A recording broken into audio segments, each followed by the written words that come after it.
Hey guys, it's Tori. Welcome back to my channel, or welcome if you're new.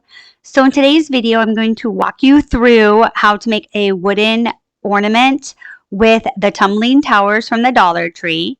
The first thing I did was just glue 3 pieces of the wood together, and I did that for 2 of them. And then I'm just using acrylic paint, and I did a snowman and I did Santa. And I think the snowman looks pretty cute, but I'm not too sold on the Santa. So I want you guys to leave me a comment and tell me honestly, what do you think? Did I just totally mess this Santa up?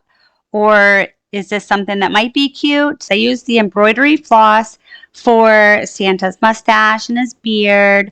And then I tried to add like a little bit for his hat. So let me know what you guys think.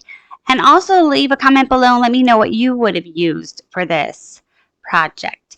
But anyways, I hope you guys enjoyed the tutorial I had today, and I will see you guys in the next video.